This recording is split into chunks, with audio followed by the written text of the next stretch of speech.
Hi there, I'm Paul Ramsey. I'm presently out mixing front of house for Doves on an SD7, and prior to mixing the Doves with SD7 I've been out with the who I took it out from the beginning of June last year, and prior to that I was mixing on a D5, which I started in 2003 with Skin from Skunk Anansi, and then after that I took it on with Air in 2004, and then 2005 I took one out with the Who. And with Doves, I had a D5 on that as well then, and then moved to the SD7 last year.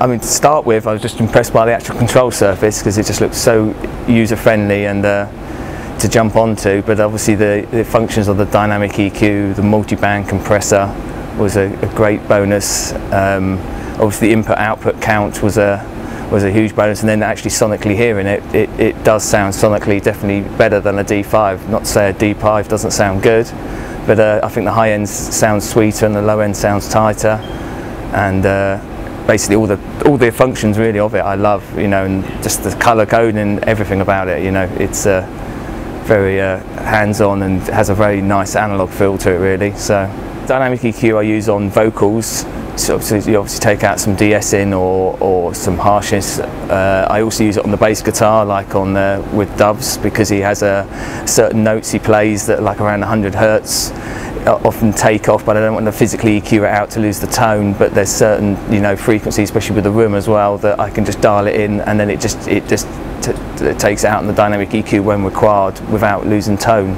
which is very nice. I've been recording, I mean, on this tour we're presently at like 44 inputs, so I just got one. I'm using a PowerBook Pro with a MADI face, and just recording straight onto that with great results, and basically doing every show now. In fact, I'm buying a MADI face now because we're so impressed with it. So and using it for virtual sound checking basically every day for me, because the band has stopped sound checking now because they're happy just to come in and play the show every night without no sound checks, and I just use the virtual sound checking on my computer.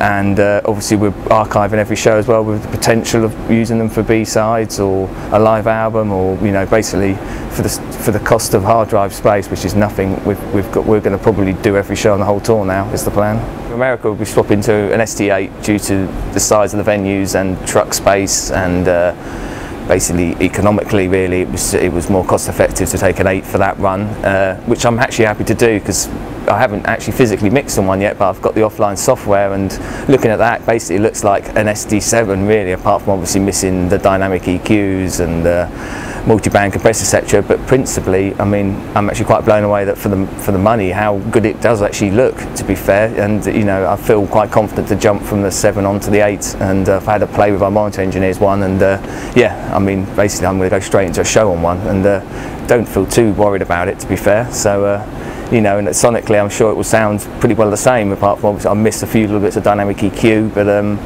you know, for the sake of the budget and the size, I think we can get around it basically for this run. So, you know, it's going to be fine, I think.